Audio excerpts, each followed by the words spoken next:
to start off by telling you a little bit about the history on rodeo and how it kind of got all started. History has been around since the 1700s when the Spanish ruled the West. When the Spanish cattlemen came over to America, they influenced American cowboys with their clothing, their language, their equipment, and their traditions. From the American cowboy, we created ranches. And some of the things that they did on the ranch was they broke horses, they roped, they rode, they branded, they herded, and a lot more. And from these duties, they came up with the events of rodeo, such as saddle bronc, team roping, tie-down roping, and etc. Another thing that the American cowboys had to do was they had to move their herds from ranch to ranch. And moving their herds from ranch to ranch could be, you know, as across states and states, so it's a long ways apart. The way they would just move cattle was just by horse and just move them open range and on these long cattle drives, and that's what the cowboys did. That's what their lifestyle was. Then barbed wire was invented, and after barbed wire was invented, it kind of put a halt on what these American cowboys could do, because they no longer needed long cattle drives because barbed wire could keep the cattle in a confined area, and they didn't need the cowboys anymore. So this created the Wild West show, which gave cowboys an opportunity to go do something else because they didn't have to do long cattle drives anymore. The Wild West show will essentially be the beginning of rodeo because people would pay to come watch these ranchers do what they do on the ranch, such as breaking horses, roping calves, etc. Now a little bit about my background in rodeo. I have been doing rodeo ever since my whole life. The first time I rode a horse, I was 6 months old, and ever since then I've been in love with it. It's my love and my life, and I don't know what I would do without it.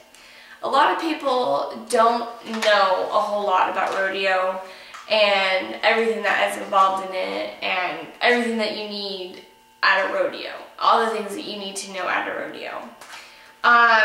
And today I'm going to be telling you the events I do, how the events work, and some ups and downs about rodeo. Get into it. The events in rodeo are breakaway, goats, barrels, team roping, tie-down roping, bareback, saddle bronc, bull riding, and steer wrestling. The events I do are barrels, goats, and breakaway. Barrels is the most common event that a lot of people know. You set the barrels up in a triangle form, and the horse can come in, either go left or right, and make a 3-leaf clover kind of pattern. Fastest time obviously gets the money, the buckles, the tricks, the trailers, whatever is up for grabs. And if you hit a barrel, that's 5 seconds added onto your time, which is not good. That's the penalty. The second event I do is goats. And goat is on a stake and a rope at the end of the arena. You kick your horse down, and once you get to the stake, you step off of your horse, run to the goat, tie him. The goat has to stay tied for 6 seconds in order for you to get a time. If the goat gets up, becomes untied, before the 6 seconds is over, you get a no time. A penalty in this one would be if your horse runs over the rope that the goat's tied to, you get a 10-second penalty. The third event that I do is breakaway, and this is when you are in the box with the chutes and the calves. You back up into the corner of the box, you nod, you go, you rope your calf, and you pull your slack, and once you pull your slack, it tightens around the calf's neck, and the calf keeps running, your rope breaks off of your horn, and you get a time. The point is to get fastest time, like all the other events. And the penalties in this is when you go into the box, they have a barrier across the box. When the calf goes in the chute, they put a neck rope around the calf. This essentially is to give the calf a head start. When you nod, the calf goes and breaks the neck rope. And then if you let the calf out and let the calf break the neck rope before you go across the barrier, then you're clean. If you break the barrier, if you break your barrier before the calf breaks his neckline, then you get a 10-second penalty added onto your time, which is not good.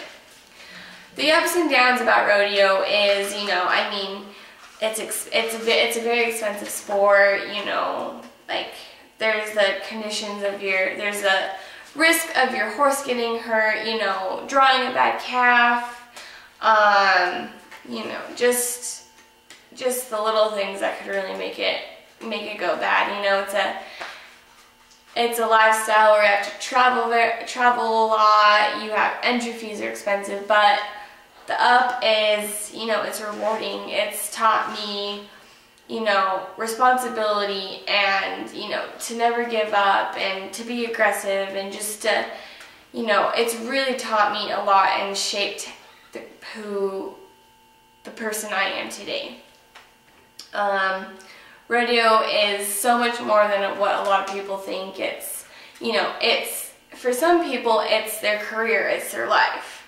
A lot of people, like myself, it's a hobby, but it is the love of my life. I'm actually going to school for rodeo right now. I'm on just an all-around great event to go to, and I hope you guys all enjoy it and get a better understanding of what rodeo is.